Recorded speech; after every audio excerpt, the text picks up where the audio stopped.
Hey, bonjour à tous, bienvenue dans cette nouvelle vidéo de Simonin Photographie. Alors aujourd'hui on va répondre à une question existentielle de tout photographe.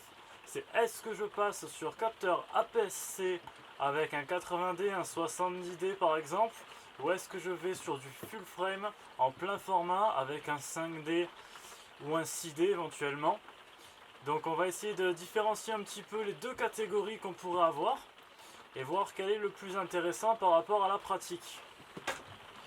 Donc pour mon comparatif, je vais comparer ce qui est comparable, c'est-à-dire mes deux boîtiers. Donc j'ai un 80D plus un 5D2, donc du plein format et de l'APS-C. Donc le 80D est en train de filmer. Voilà. Donc j'essaierai de vous mettre des comparatifs de photos entre le 5D et le 80D avec les mêmes objectifs. Si j'arrive à trouver, normalement j'ai ça dans mes stocks, il n'y a aucun problème. Laying on the beach with sunlight in my eyes, laughing with my friends under the sky, following our hearts so then we take a ride. Wherever, I always try to let my spirit fly, fly away. That's the only way to get that high, high. Donc qu'est-ce qu'un 5D2 et du coup un 6D? Donc le but de la vidéo c'est de faire un comparatif bas budget, on va dire, entre parenthèses, pour deux appareils qui sont à peu près équivalents au niveau du prix. Donc le 80D on va l'avoir à peu près à 600 € d'occasion, on va dire, et le 5D2 ça va être un peu pareil, ça va être 600-800 €. Donc voilà, pareil dans l'idée, je parle aussi du 6D 1, le modèle 1. Pour moi, entre le 6D et le 5D2, je pense que le 5D2 est un petit peu mieux quand même, mais c'est grosso merdo la même chose. Donc parlons du 5D pour commencer. Donc on a un capteur de 24-36. Je vais vous montrer là. Donc on voit quand même bien le capteur qui est quand même assez conséquent. Enfin là on voit le miroir, mais on voit quand même que c'est assez costaud. Le 5D est vraiment un tank, comme souvent on l'entend. C'est vraiment du solide. C'est quand même un truc qu'on n'a pas peur de péter. Il est clairement fait pour du travail professionnel et il est fait pour envoyer. Maintenant ça reste un vieux bonhomme. Alors évidemment pour ceux qui ont les sous de se payer un 1DX ou un 5D3, 5D4, ça va pas être évidemment le même comparatif.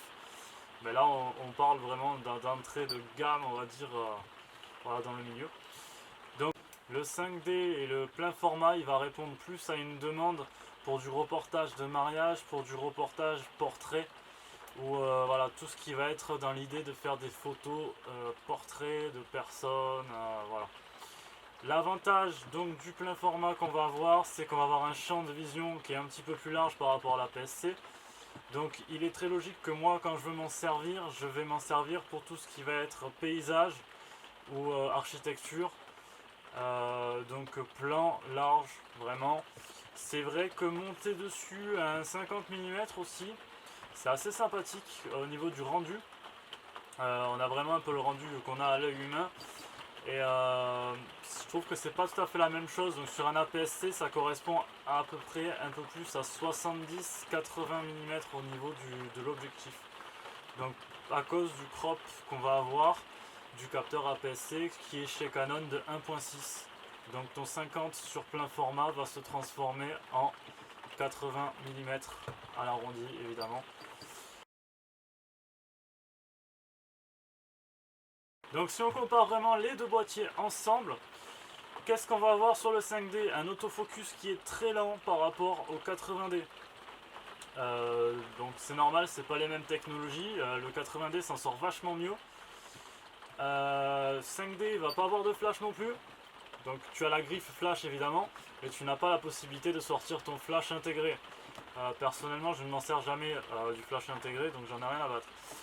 Tu vas avoir 4 images secondes pour le 5D, donc ce qui est relativement très très lent. Si tu fais des photos de sport, des photos animalières, évidemment le 80D et le 70D éventuellement va s'en sortir beaucoup mieux. Ta balance des blancs automatique sur le 5D est franchement pas terrible, il a tendance à bleuter énormément les photos, donc il va falloir passer en manuel. Donc si on parle rapidement du 80D, tu vas avoir l'avantage par rapport au 5D d'avoir un écran tactile, un écran qui est retournable pour pouvoir te filmer toi-même comme je suis en train de le faire actuellement pour pouvoir me visionner. Ce qui est quand même assez important et énorme. L'écran tactile et retournable, il est aussi pratique si tu veux faire des photos sur trépied, tu vois, tu as l'avant de l'appareil là. Si tu veux faire des photos sur trépied vers le ciel, pour les étoiles par exemple, si tu n'as pas d'écran retournable, tu vas devoir être comme ça pour regarder tes photos, ce qui est extrêmement chiant. Alors que grâce à l'écran qui se retourne, tu vas vraiment gagner du temps et ça va être beaucoup plus confortable de pouvoir faire des photos d'architecture ou d'étoiles. Au niveau des deux capteurs, donc le capteur du 80D il a 24 millions de pixels contre 21 pour le 5D. Il n'y a franchement pas une grande différence. La seule différence que je note pour le 5D quand je m'en sers, surtout sur les poses longues, c'est que j'ai beaucoup plus de pixels cramés. À équivalence, mon 80D a plus de 100 000 déclenchements comme je le dis tout le temps. Celui-là je sais pas exactement mais il en a à peu près 20 000. Donc au final il est presque neuf on va dire. Et pourtant il y a énormément de pixels cramés sur celui-là, donc c'est une vieille technologie. Les processeurs ne sont pas les mêmes non plus, donc il y a quand même une petite différence en voyant l'image sur des poses longues. Petit point très important, l'écran du 5D, bon là j'ai une protection d'écran. Je trouve que vu que c'est une vieille technologie, ça ne valorise pas du tout la photo qu'on va avoir sur l'écran. Sur l'ordinateur en développement, elle va être beaucoup plus jolie. Par contre, l'écran ne montre pas, on va dire, la réalité de la photo puisque ça dégrade un petit peu.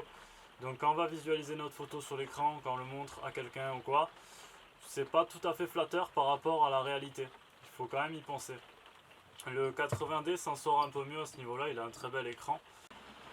Le 80D va pouvoir filmer en Full HD et va pouvoir avoir la Wi-Fi pour pouvoir te connecter sur ton smartphone pour avoir éventuellement des résultats de tes photos. Personnellement, je m'en sers jamais de l'application, mais bon.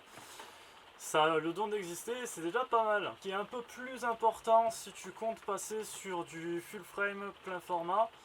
Donc c'est que tu vas avoir une différence au niveau des cartes mémoire. Paf, je cache mon visage. Tu vas avoir des contacts flash pour le 5D, donc des grosses cartes qui sont pas très pratiques à ranger et qui va nécessiter un achat par rapport à des cartes SD.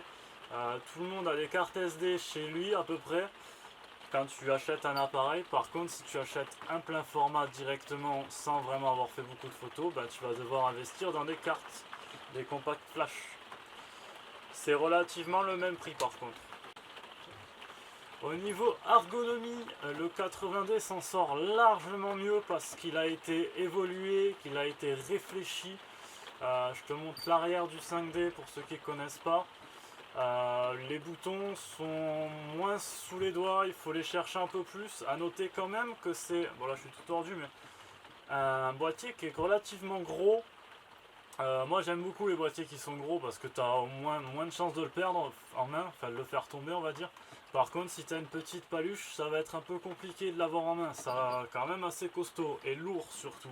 Le 80D est un peu plus léger. Voilà, au niveau des poids, si tu as du full frame il va falloir penser quand même aussi aux optiques. Donc ça va servir à rien de passer sur du plein format si tu as une grosse optique de merde. Donc il va falloir investir aussi un petit peu.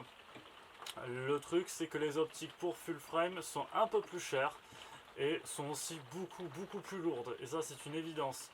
Donc il faut y penser qu'à la longue quand même tu vas avoir quelque chose de lourd dans les mains.